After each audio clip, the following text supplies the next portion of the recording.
जय हिंद सभी को। कैसे हैं आप सभी। Welcome to KNS brain channel. आज जो हम लोग बात करने वाले हैं वो बहुत ही इम्पॉर्टेंट टॉपिक पे बात करने वाले हैं। 12th क्लास के लिए, मेडिकल एग्ज़ाम के लिए बहुत ही ज़रूरी टॉपिक है, इसलिए वीडियो को पूरा ध्यान से देखिएगा, ध्यान से समझिएगा, क्योंकि आज जो बात होगी वो बहुत ज़बरदस्त टॉपिक पे होने वाली है।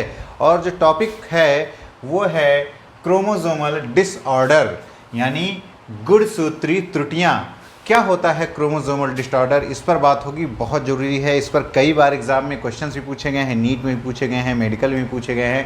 12th क्लास के लिए तो कई बार क्वेश्चन इस पे आए हैं। और देखिए, अब जो ये क्रोमोसोमल डिसऑर्डर हैं ये 3 टाइप्स के होते हैं, 3 टाइप्स के। पहला मैंने लिख रखा है डाउन सिंड्रोम, पहला मैंने डाउन सिंड्रोम बता रखा है, दूसरा क्लाइनफेल्टर सिंड्रोम बता रखा है, और जो तीसरा है थर्ड वो टर्नर सिंड्रोम बता रखा है। यानी 3 टाइप्स के आपको क्रोमोसोमल डिसऑर्डर पढ़ने हैं। बट इन सभी क्रोमोसोमल डिसऑर्डर को पढ़ने से पहले हमें कुछ बहुत इम्पॉर्टेंट चीज़ें जानना ज़रूरी हैं।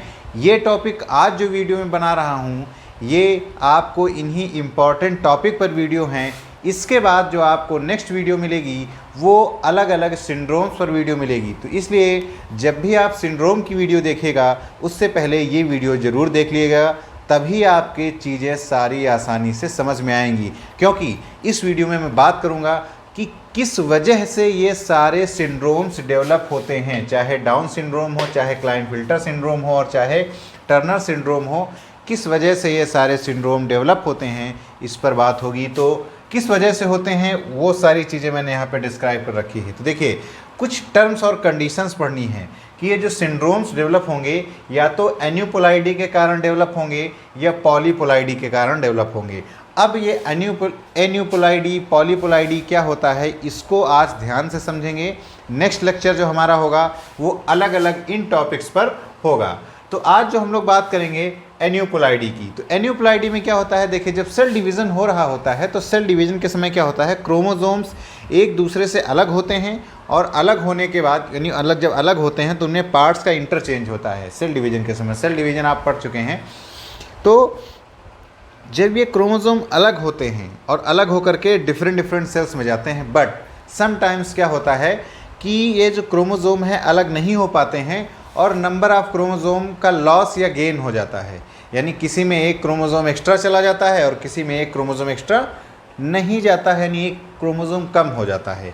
तो अगर यही होता, देखो मैंने लिख रखा है लॉस और gain of chromosome during cell division, यानी अगर क्रोमोसोम का लॉस या गेन हो जाए, यानी कोशिका विभाजन के समय गुणसूत्र कम या ज़्यादा हो जाए किसी सेल्स में, तो वहाँ पर जो डेवलपमेंट होता है वो डेवलप होता है, वो एन्यूपोलाइडी डेवलप होता है।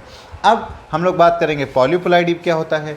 पॉलीपोलाइडी में क्या होता है, लॉस और gain of pair of chromosome, या क्रोमोसोम पेयर का लॉस और गेन हो जाए जब सेल डिवीजन के समय। नंबर का हो यानी सिंगल क्रोमोसोम हो तो एन्यूपोलाइडी, और अगर पेयर ऑफ क्रोमोसोम इंटरचेंज हो जाए एक दूसरे में, क्योंकि हमारे बॉडी में जो क्रोमोसोम होते हैं वो 23 पेयर यानी 46 होते हैं। तो अगर पेयर यानी क्रोमोसोम का पूरा सेट का लॉस या गेन हो जाए किसी सेल में, यानी कोशिका विभाजन के समय गुणसूत्र का जोड़ा कम या ज़्यादा हो जाए, तो वहाँ पर होता है पॉलीपोलाइडी। बेसिक डिफरेंस है, ध्यान से समझिएगा।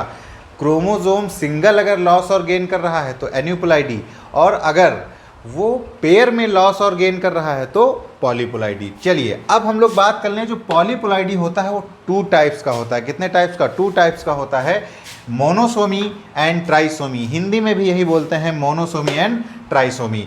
मोनोसोमी में क्या, देखो 2 ही कंडीशन है, या तो लॉस होगा या तो गेन होगा। तो अगर पेयर ऑफ क्रोमोसोम यानी क्रोमोसोम जोड़ा का लॉस हो जाता है, यानी गुणसूत्र जोड़ा कम हो जाता है, तो मोनोसोमी होगी।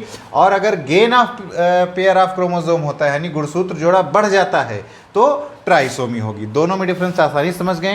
यानी एक में लॉस यानी क्रोमोसोम पेयर कम हो जाए, दूसरे में गेन यानी गुणसूत्र का जोड़ा यानी क्रोमोसोम पेयर बढ़ जाए, तो वहाँ पर मोनोसोमी और ट्राइसोमी की कंडीशंस रेस्पेक्टिवली डेवलप होती हैं। तो ये बहुत इंपॉर्टेंट टॉपिक था। अब जो मैं नेक्स्ट लेक्चर में आपको बताऊंगा वो बताऊंगा डाउन सिंड्रोम, क्लाइनफिल्टर सिंड्रोम और टर्नर सिंड्रोम के बारे में। तो ध्यान से देखिएगा, ध्यान से सुनिएगा, बहुत ही इंपॉर्टेंट लेक्चर होने वाले हैं वो भी। तो उनके लिंक भी आपको डिस्क्रिप्शन में मिल जाएंगे, वहाँ से भी देख सकते हैं, मेरे चैनल पर जा कर के देख सकते हैं। Thank you class, have a good day.